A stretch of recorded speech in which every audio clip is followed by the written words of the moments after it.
네, 기도해야 또 살고 또 기도해야 살릴 수 있다라는 말씀으로 전합니다. 골로새서 말씀. 아시다시피 바울은 성경 대부분의 서신서의 저자이면서 세계 복음화를 위해 쓰임받은 기독교 시작에 있어서 가장 중요한 인물이라고 할 수 있습니다. 그래서 그의 서신서에서는 성도들을 향해, 오늘은 골로새서를 보고 있지만은 성도들을 향해 기도하라는 말이 참 많습니다. 또한 그가 성도들을 위해서 기도하는 그 내용들도 적혀져 있습니다. 다시 말해서 바울의 선교적 어떤 사명과 또 교회를 세워나가면서 그 모든 것을 가능하게 했던 가장 중요한 이유 중에 하나가 기도였음을 빼놓을 수가 없도록 기록이 어디서든지 쉽게 발견할 수 있도록 그렇게 기록되어져 있습니다. 그래서 기도하는 그리스도인 바울, 성경에 나타난 그의 기도를 살펴보면서 지금 우리의 기도와는 얼마나 다른가도 때로는 비교해 보기도 합니다. 다르지 않으면 비교가 안 될 텐데 다르니까 비교가 됩니다. 요즘 시대에 우리 그리스도인들의 기도 내용이라든지 그걸 가지고 바울의 기도 내용, 나의 기도 내용과 바울의 기도 내용을 이렇게 살펴보면은 적지 않은 차이가 나는 것을 우리는 보게 됩니다. 그러면서 보게 되는 것은 바울의 성숙한 신앙이 그대로 기도에 담겨져 있다는 것을 우리는 쉽게 발견할 수가 있다는 것이죠. 그래서 우리도 마찬가지입니다. 한 사람의 신앙을 볼 수 있고 그 신앙이 어떤가를 볼 수 있는 것은 그 사람의 기도를 보면은 대부분 그 사람의 신앙의 기도의 내용이나 혹은 기도의 어떤 그 양으로도 그 사람의 신앙의 내용을 어느 정도 볼 수가 있습니다. 그리고 그 사람의 신앙이 지금 잘하고 있는가를 알려면은 그 사람의 기도의 내용을 들으면은 이 사람이 많이 잘하고 있구나. 기도가 자체가 성숙해져 가고 있다. 기도 내용 자체가 점점 하나님이 원하신 뜻으로 바뀌어가고 있다. 이걸 분명히 볼 수 있습니다. 그래서 한 사람의 신앙 변모를 기도의 변화를 통해서 우리는 분명히 어느 정도 체크할 수가 있습니다. 왜 이렇게 하나님이 성경에 예수님의 기도, 바울의 기도를 남겨놓으셨는가? 간단하죠. 성경에 이렇게 기도문들이 담겨져 있는 이유는 단순합니다. 우리에게 그것을 본받으라고 담아놓으신 것입니다. 너희들도 이렇게 예수님 기도, 바울의 기도를 본받아라.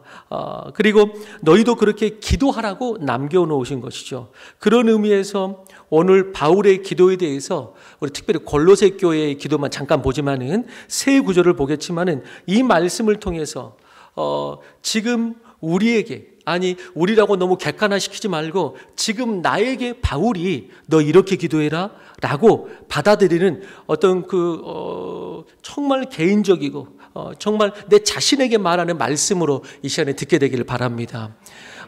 하나님의 말씀이고 또 여기 서 있는 하나님께서 세우신 종의 말씀이고 그리고 바울이 우리 앞에 서서 너희는 이렇게 기도해라 라고 골로새 교회에게 말하듯 우리에게 말한다는 말씀으로 이 시간에 들어보고 그리고 적용하기를 주의 이름으로 축원합니다. 그러면서 올 한 해를 이렇게 시작하면서 그 무엇보다도 기도를 배우고 실제적으로 내 삶에서 주의 성전에서 무릎을 꿇으며 겸손하고 충만한 기도의 영성을 세우는 그런 한 해가 되기를 바라는 것입니다. 그러면 오늘 바울이 골로새 교인들에게 이렇게 기도하라고 부탁하고 가르치는 내용인데 오늘 길을 여는 교회의 성도들이여 이렇게 기도하라라는 권면 첫 번째 우리 같이 대지 읽어봅니다. 첫 번째 대지 시작. 기도를 계속하라. 네, 2절은 바울은 먼저 이렇게 말합니다. 기도를 계속하라 이렇게 말합니다. 여러분 기도는 계속하는 것이 중요합니다. 기도의 굴곡이 너무 심한 사람은 하나님의 일하심을 보기가 쉽지가 않습니다. 열매를 보기가 쉽지가 않다는 것입니다. 기도에 나무를 심는다고 생각해 보십시오. 나무를 심었다가 뺐다가 심었다가 뺐다가 열매를 보기가 쉽지 않아요. 적군과 영적 전쟁을 하는데 기도의 칼을 뺐다가 넣었다가 뺐다가 이러면 승부가 나질 않아요. 이거 열매가 맺혀질 않아요. 그래서 기도는 꾸준하게 기도는 계속하는 것이 중요합니다. 어떤 사람이 사탄이 두려워하느냐? 어느 순간 안 하다가 폭식하는 사람을 두려워하는 것이 아니고 꾸준하게 기도할 때 건강한 것입니다. 그래서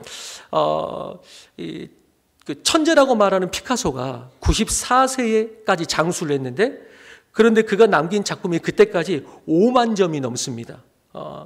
그의 생애 중에 만약에 80년을 활동한 시간으로 계산하면 한 달에 50점 이상을 그림을 평균적으로 그린 것입니다. 피카소가 한 달에 50점. 다시 말해서 피카소는 천재이기 전에 앞서 엄청난 양의 그림을 그리고 성실하게 노력했다는 것입니다. 미국의 팝 아트의 거장 앤디 워홀은 예술가들의 작업 방식에 대해서 이렇게 말했습니다. 예술가들이 하는 일은 여러 직업 가운데 하나일 뿐이다. 뛰어난 재능에 의해서가 아니라 오랜 기간 축적된 지식과 시행착오를 거치면서 만들어지며 특별한 것은 없다라고 말을 했습니다.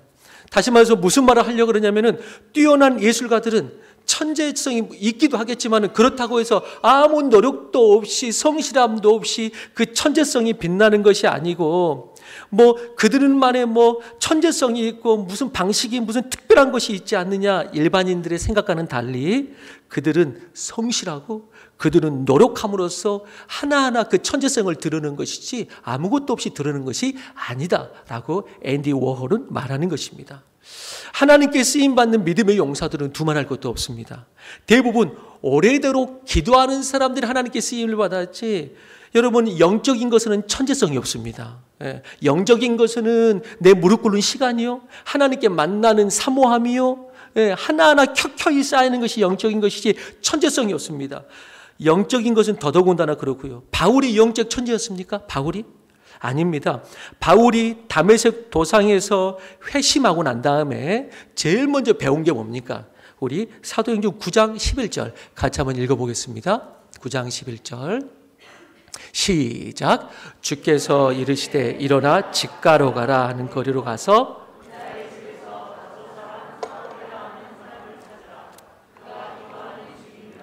자, 우리가 이 바울의 내용을 알듯이 사울이었을 때 믿는 자들을 핍박하기 위해서 가는 도중에 다메섹 도상에서 하나님이 빛 가운데 나타나셔서 네가 어찌하여 나를 핍박하느냐 그들을 핍박하는 것은 곧 나를 핍박하는 것이다 하고 빛이 비추이고 그들의 눈이 멀게 됩니다. 바울의 눈이 멀게 됩니다. 바울은 오늘 방금 읽은 것처럼 직가로 가서 유다라는 집에 머물게 되고 거기서 무엇을 했다고 말합니까? 하나님께서 그가 뭐 하는 중이라? 기도하는 중이라. 그의 영혼이 예수님의 빛을 받고 예수님을 만나고 깨어나면서 동시에 그 안에 뭐가 깨어났냐면은 기도가 깨어나기 시작한 것입니다. 예수님을 만나고 처음 한 게 뭐냐? 기도한 것입니다. 그가 기도하는 중이다 라고 말을 합니다. 그리고 그는 그 이후로 계속해서 기도의 사람으로 살았습니다. 또 그렇게 사역을 하고 있고 많은 교회와 성도들에게 편지하면서 오늘 본문처럼 권면합니다. 아니 때로 명령합니다. 기도하라. 기도하라. 깨어서 기도하라. 라고 사도 바울은 계속해서 말합니다. 그는 처음 예수 만날 때부터 그는 기도했고 끝까지 기도했습니다. 여러분 그렇게 한 사람의 신앙은 질적인 것으로도 알 수 있겠지만 실질적인 기도의 양적인 것으로도 알 수 있습니다. 기도의 양. 그래서 기도의 분량을 채운다는 것이 얼마나 중요한지 모릅니다. 기도의 분량을 채운다. 솔직히 저부터 사람인지라 어떤 면에서 기도의 내용보다 양이 중요하다는 것을 저만 봐도 깨닫습니다. 양이 중요하다는 것을. 기도의 양이 없는데 질이 막 성장하지 않더라는 것입니다. 이것은 이론적으로도 말할 필요도 없고요. 실질적으로도 그냥 10분 기도할 때하고 1시간 기도할 때하고는 이건 분명히 다른 것입니다. 분명히 다른 것입니다. 심지어 예수님이라도 1분만 예수님이니까 1분만 기도해도 다 되는 그런 사역 아니었습니다. 기도의 분량을 예수님도 성실하게 채우셨고 오랜 시간 기도하셨습니다. 그래서 실제로 오래 기도한 사람만이 느끼는 그 기도의 질이라는 게 있습니다. 오래 기도하는 사람만이 느끼는 하나님의 임재라는 게 있습니다. 자신만을 위한 기도에서 벗어나 나라를 위해서 기도하고 교회를 위해서 기도하고 목사를 위해서 기도하고 불쌍한 이웃들과 선교사를 위해서 오래 기도하는 사람만이 느끼는 그 영적인 세계가 분명히 있다는 것입니다. 이렇게 계속 기도하는 사람들, 계속 무릎을 꿇기를 쉬지 않는 사람들에게는 기도의 기적과 역사가 많이 나타나는 것이 상대적으로 분명합니다. 지금도 성경의 명령이요, 지금도 바울의 이 말씀이 골로새 교인들에게 말하는 것이지만 우리에게 주어진 것처럼 우리 교회에도 바울이 선포하고 있고 부족한 자의 입술을 떼서 대언하고 있습니다. 기도함으로 깨어있으라고 성경은 말합니다. 기도함으로 영적인 것을 분별하라. 기도 외에는 이런 일이 나갈 수가 없다라고 말한 것처럼 기도함으로 귀신을 쫓아내라. 기도함으로 교회를 지켜내라. 기도함으로 시험에 들지 않게 깨어 기도하라. 성경은 계속해서 우리에게 계속해서 기도할 것을 끊임없이 말하고 있다는 것입니다. 우리가 혹시 기도가 멈췄다면 올 한 해 다시 기도가 이어지기를 주의 이름으로 축원합니다. 두 번째 대지입니다. 같이 또 어떻게 권면하고 있나요? 읽어봅니다. 시작. 네. 여러분, 바울이 골로새 교인들에게 이렇게 계속해서 기도하라고 권면하면서 그것이 기도의 그 양적인 것이라면은 감사함으로 깨어있으라는 것은 기도의 좀 질적인 면입니다. 질적인 면. 감사함으로 그러므로 깨어있을 수가 있다라고 말합니다. 역으로 말하면 감사가 없이 영혼이 깨어있을 수 있다 없다? 없다라는 것입니다. 감사가 없으면 영혼이 깨어나기가 쉽지가 않습니다. 여러분, 깨어있다는 것이 뭐예요? 여러분 한번 실제적으로 생각해 보세요. 깨어있다는 것이 아침에 깰 때 우리가 깨잖아요. 아침에 깰 때 뭐가 들어오면 깨죠. 어두우면 안 깨죠. 빛이 들어오고 밝아지면 깨는 거잖아요. 빛이 들어오면 깨잖아요. 그래서 깨어있다는 것은 무슨 말이냐면은 빛 가운데 거한다는 거예요. 성경적으로 우리가 깨어있다라는 것은 그리스도의 빛 가운데 거하는. 그래서 감사함으로 깨어있다는 것은 그 사람에게 뭐가 비추기 시작했다? 어둠이었는데 깨어있다는 것은 깨어날 수 있도록 빛이 비추기 시작했다. 밝아지기 시작했다. 말은 말과 똑같은 것이죠. 그래서 감사하면 뭐가 들어온다? 빛이 들어오고 빛 가운데 깨어있게 된다. 반대로 감사가 없으면 깨어있기가 쉽지 않다. 뭐가 안 들어오기 때문에 빛이 안 들어온다. 감사가 없으면 빛이 잘 안 들어와요. 그러면은 뭐가 더 덮고 있다는 것이죠? 어둠 가운데 있다는 것과 똑같아요. 그래서 감사가 없는 사람은 영혼이 어둡다는 것을 우리가 교제만 해도 알죠. 교제하면은 맨날 불평해, 맨날 불만해, 판단해, 맨날 낭망해 있어. 그러면은 그 사람하고 교제하면서 밝음을 느낍니까? 안 느끼죠. 그런데 그 사람을 만나면은 빛이 있어, 밝아, 감사가 있어, 감사가 있어, 찬양이 있어. 별것도 없는 것 같아. 나하고 비슷한 삶 같은데도 감사가 많아. 그러면은 뭔가 교제할 때 밝잖아요. 뭔가 빛이 있잖아요. 뭔가 깨어나는 것 같잖아요. 그런단 말이죠. 그러나 그렇습니다. 그래서 감사는 우리의 무딘 영혼에 빛을 비추어주고 영혼을 깨워요. 감사는 잠에서 깨듯이 우리의 눈을 뜨게 해요. 그래서 빛이 비추니까 여러분 하나님이 보이게 돼요. 어두우면 안 보이잖아요. 빛이 비추니까 하나님을 볼 수 있어요. 내 삶의 구석구석에 살아계신 하나님이 있었구나라는 것을 빛이 비추니까 알아보게 돼요. 내 삶의 구석구석에 살아계신 하나님의 은혜를 볼 수 있는 눈이 열리게 돼요. 아, 내가 받은 은혜가 작지 않구나 라는 것을 알게 돼요.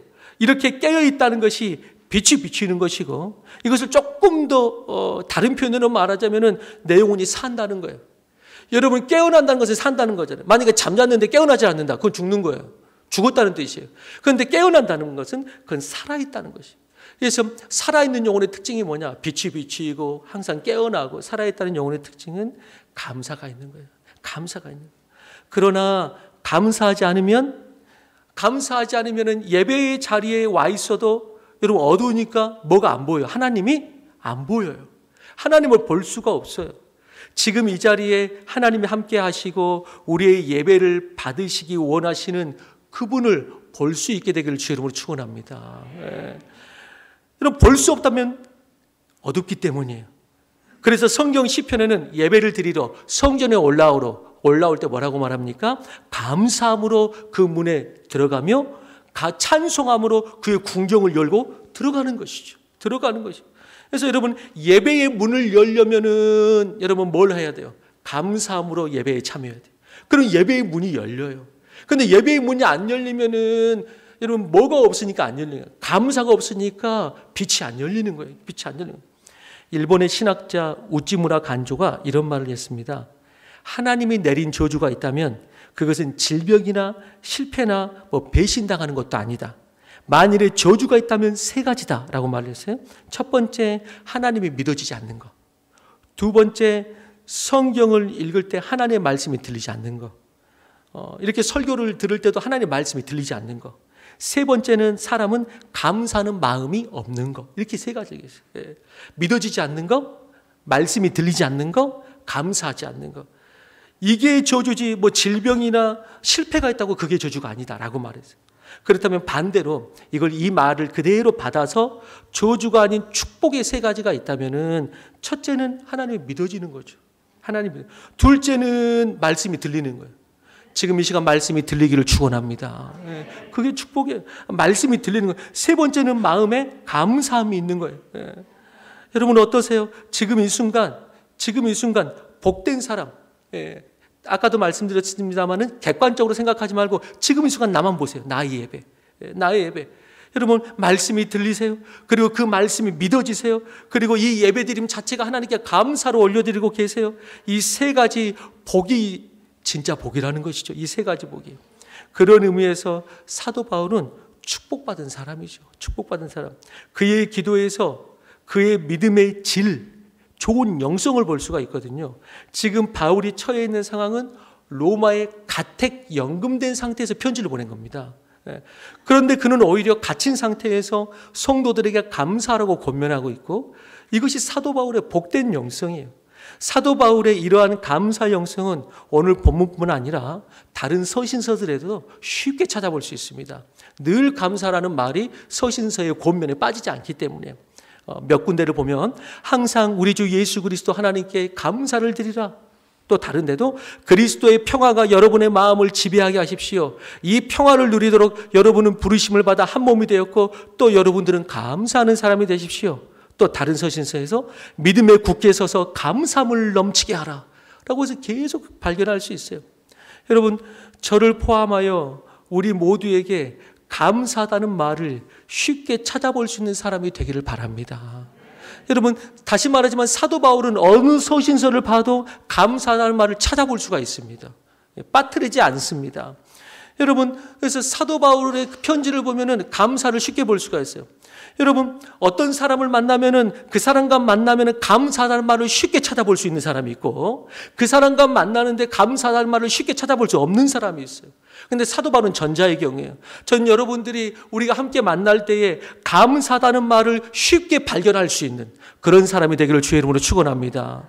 이렇게 복된 교회를 인도해 주셔서 감사하고 함께 나눌 목장과 동역자들이 있어서 감사하고 이번 주에는 이런 일이 있었는데 아무리 작더라도 응답이 있어서 감사하고 이번 주 내 삶 속에서 주님이 하신 일들이 있어서 감사하고 때론 고난 가운데서도 하나님께 감사하고 그 뜻을 바라볼 수 있게 하여 주심을 감사하고 그 사람이라고 특별히 감사 제목이 엄청나게 나하고 다른 사람을 삶을 살기 때문이 아니고 나하고 비슷한 삶 같은데 특별히 다를 건 없는 것 같은데 고백은 달라.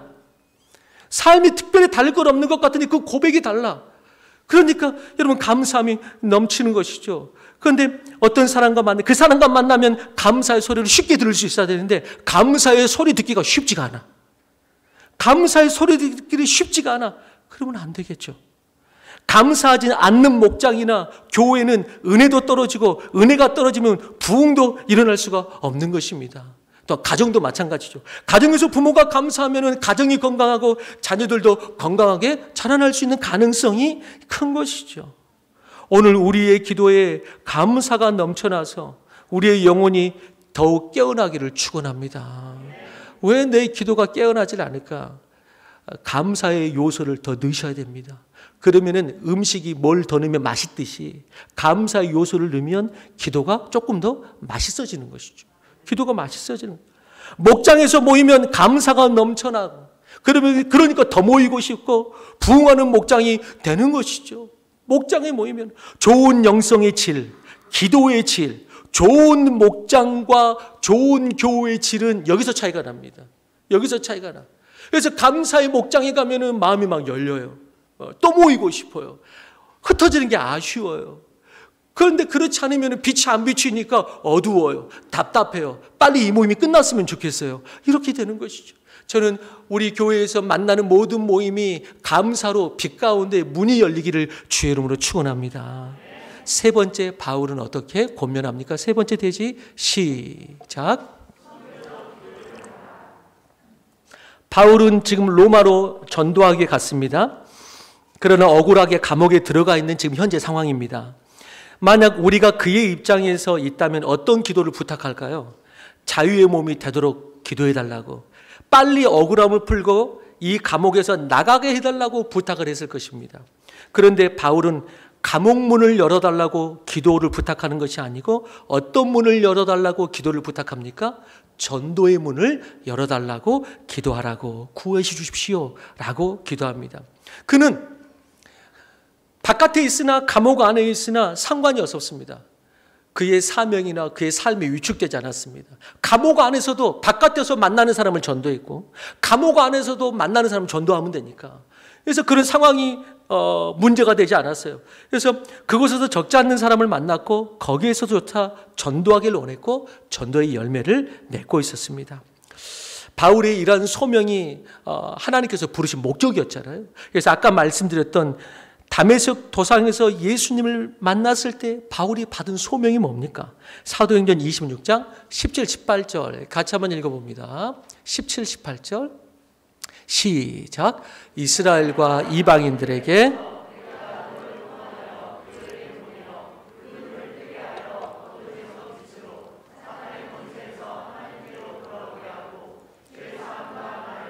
거룩하게 된 무리 가운데서 기업을 얻게 하리라 하다이다.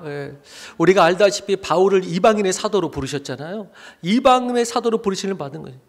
그리고 다메섹에서 하나님 만나고 자기를 부르심을 그는 알게 되었고, 그리고 골로새가 지금 쓰여진 본문, 이 골로새서는 그의 사역의 후기입니다. 후기. 그의 사역의 후기예요. 이제 나이가 어느 정도 든 것이죠. 무슨 말씀이냐면 그는 예수님을 만난 처음부터 지금까지 그에게 맡겨진 복음 전하기를 멈추지 않은 것입니다. 그는 그의 사명의 길을 멈추지 않고 여기까지 달려온 것입니다. 그의 사역의 후기에 처음 받은 사명을 놓치지 않고 끝까지 온 것입니다. 그리고 사역의 후기에 나이가 많은 지금 이 순간도 내가 끝까지 복음을 전할 수 있도록 나를 위해 기도해달라고 부탁을 하고 있는 것입니다. 아니, 오히려 나이가 들고 갈수록 더 성숙하게, 더 충만하게 복음을 전했을 것이라고 생각이 됩니다. 여러분, 그리스도인으로서 기도도 바울은 처음부터 기도하고 끝까지 멈추지 않았지만 자신에게 주신 사명, 또 우리의 모두에게 주신 사명이기도 하지만은 그 사명도 처음 받은 그 사명을 나이 늙고 주님 앞에 가기 전까지 그걸 멈추지 않았다는 것입니다. 우리 모두 이런 성도가 되기를 바랍니다. 이런 성도가 되기를 바랍니다. 성경을 보면, 그리고 역사를 보면 교회와 선교의 밀접한 상관관계를 말합니다. 교회와 선교의 밀접한 상관관계. 교회의 성장은 선교의 성장과 함께 갔고, 반대로 말하면 한국교회의 마이너스 성장은 선교의 마이너스 성장과 하향 곡선을 같이 그립니다. 같이 그려요. 그래서 지금 우리나라에도 선교사가 자원이 절대 부족하잖아요. 선교사 자원이 부족.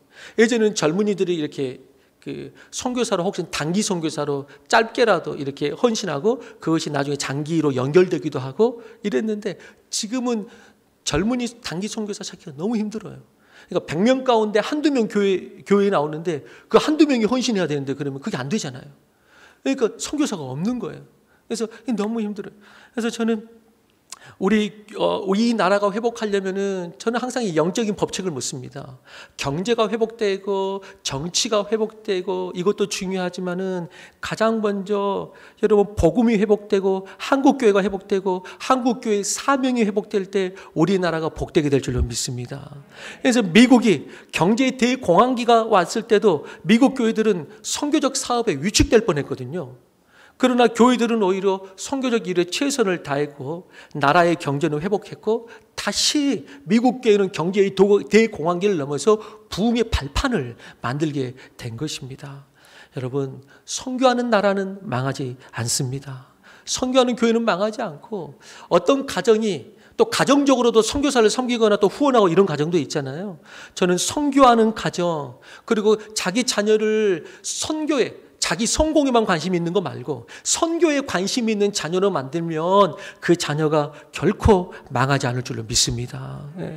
그래서 너희는 가서 모든 족속으로 제자를 삼으라는 이 절대 사명에 순종하기 때문에 주님이 안 붙들어 주실 수가 없는 것입니다. 반대로 의외로 전도와 선교가 없이 내적인 것에만 힘을 쓰면 교회가 보존될 것 같고, 내적인 것에만, 나에게만 집중하면은 내가 잘 자라날 것 같고, 나에게만 집중하면은 내가 건강하게 살 것 같지만 그렇지 않더라는 것입니다.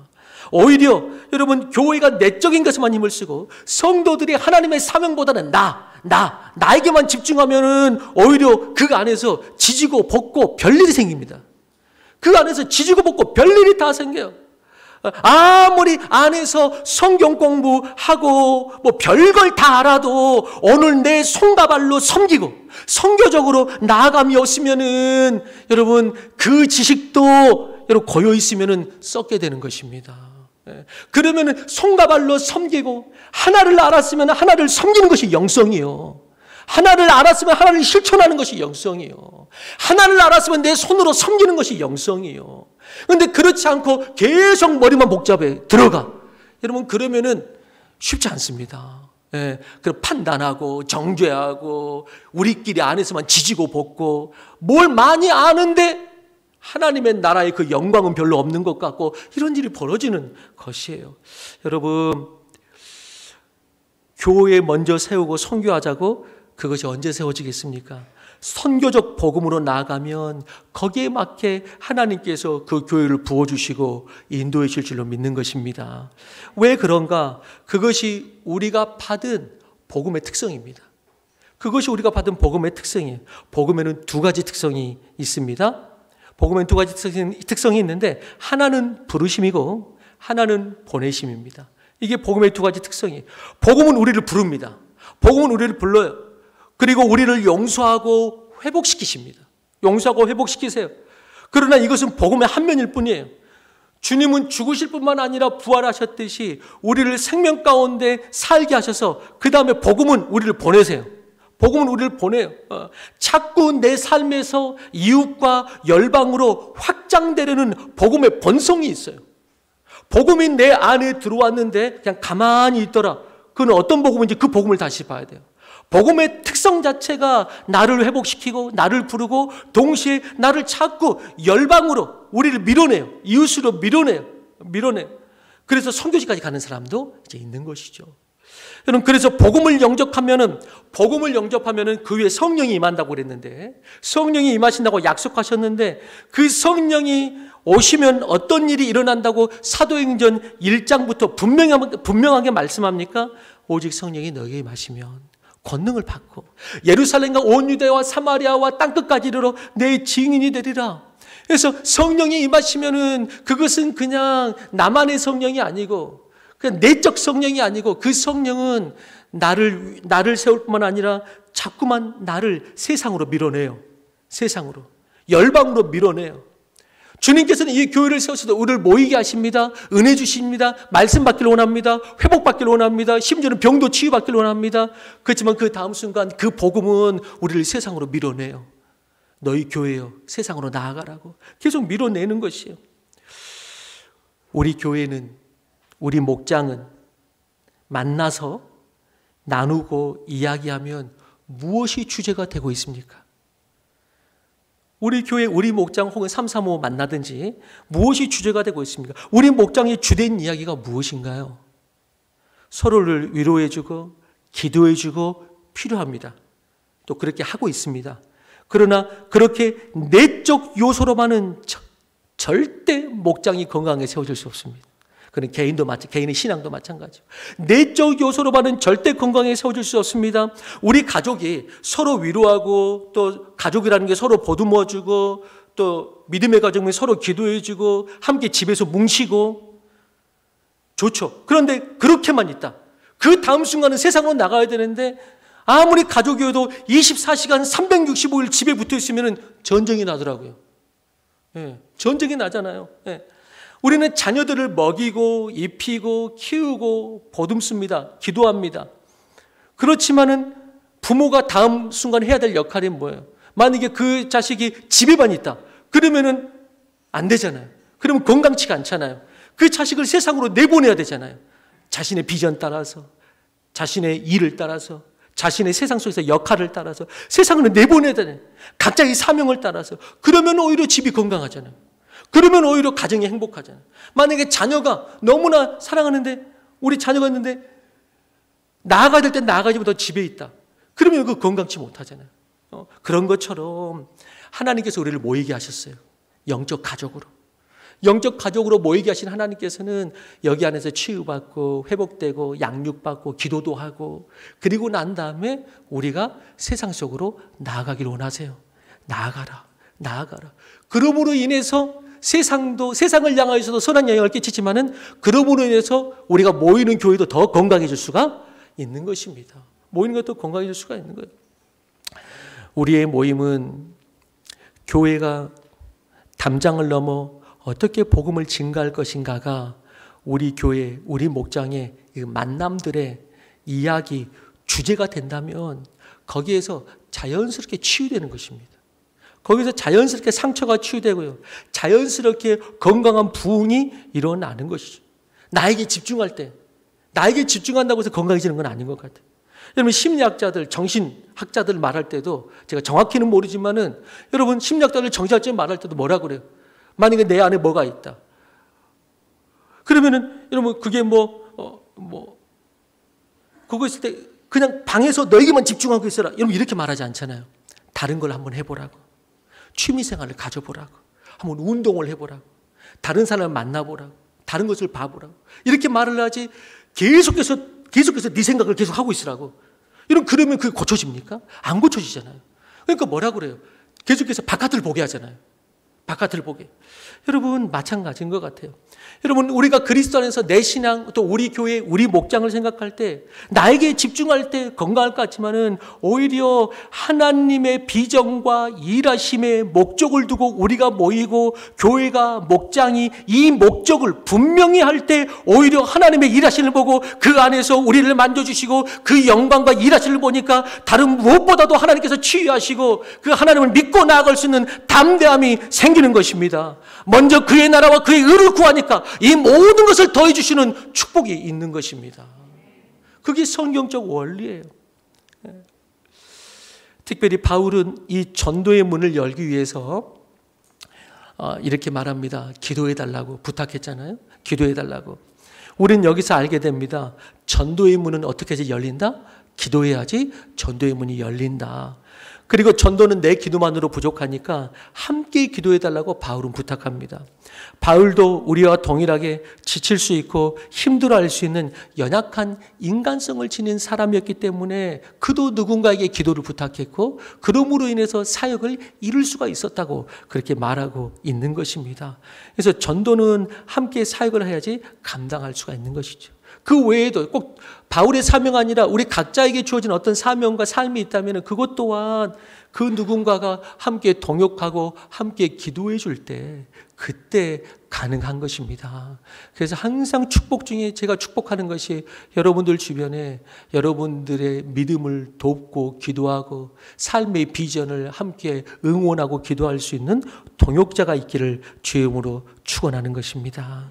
여러분 그래서 오늘 주제로 다시 돌아가서 마무리를 하면서 여러분 오늘 주제가 말씀 주제가 기도해야 살고 또 살릴 수 있다 이렇게 말했는데 여러분 사는 교회가 되어야 살리는 교회가 되는 것도 맞지만 사는 교회가 돼야지 살리는 교회가 되는 것도 맞지만은 살리는 교회가 될 때 사는 교회가 되는 것도 사실입니다. 살리는 교회가 될 때 사는 교회가 되는 것도 사실입니다. 저는 바울이 우리에게 복음 전도의 사명을 다하라고 할 때 저는 그것은 단순하게 세상만을 위한 것이 아니고 그랬을 때 그 교회가 사는 것이기 때문에 했다고 믿습니다. 그렇기 때문에 우리 신앙도 마찬가지예요. 그래서 사는 교회가 되어 살리는 교회가 되는 것도 맞고 살리는 교회가 되어서 사는 교회가 되는 그런 교회도 되기를 원하는 것입니다. 우리 교회가 올 한 해 다시 중심을 잡고 올 한 해 살아나고 부흥하기 위해서 두 가지가 필요하다고 이 말씀을 봅니다. 그래서 기도로 교회의 울타리를 치고 여러분 우리에겐 기도가 필요해요. 계속해서 기도하라고 말해요. 계속해서 기도로 교회의 울타리를 치고 기도로 분별하고 기도로 능력을 받아서 우리가 깨어나고 살 뿐만 아니라 또 복음을 전하고 선교하는 공동체가 되는 거예요. 그래서 올 초 우리 골로새서를 통해서 바울의 권면을 보면서 우리가 그걸 회복하기 원하는 거예요. 올 초의 메시지로 특별히 기도를 회복하라. 그리고 선교적 공동체가 되라. 이것이 곧 우리 교회를 살리는 것이요, 올 한 해 내 신앙을 다시 한번 세우는 중요한 요소가 될 것을 믿습니다. 그래서 우리 교회도 부족한데 한 발짝만 더 나가서 우리 교회도 부족한데 감히 한국 교회를 말한다면 한국 교회의 기도가 계속되어져야 합니다. 한국 교회의 기도가 계속되어져야 합니다. 한국 교회 새벽 기도가 많이 멈추었고 금요 철학 기도도 많이 멈추었고, 한국 교회 기도가 다시 계속 되어져야 되고, 어려운 세상에 소망의 복음을 전하고 열방을 향한 선교적 섬김이 다시 한국 교회가 일어날 때에 주님께서 이 한국 교회를 축복하지 아니할 수가 없다. 주님께서 세워주실 수 있다. 이렇게 믿습니다. 그래서 여러분, 올 한 해 사도 바울의 골로새 교회를 향해서 너희네 기도를 계속하고, 또 기도할 때는 감사함으로 기도하고, 그 다음에 선교적 기도 잊지 말고 해라. 이 권면이 오늘 부족한 종을 통해서 목사가 뭐라고 말했다 이게 아니고 하나님께서 말씀하신다는 그 말씀의 귀와 영혼의 귀가 열리기를 주 이름으로 축원합니다. 그렇게 우리 교회에 다시 한번 기도하기를, 하나님이 지금 이 자리에서 사도 바울이 이 자리에 섰다면 지금 이 말씀을 한다는 것을 정말 교회적으로 받아들이고 내 개인의 신앙을 향해서 말씀하는 것으로 받아들여서 올 한 해 기도함으로 깨어 복을 얻는 모든 성도가 되기를 주의 이름으로 축원합니다.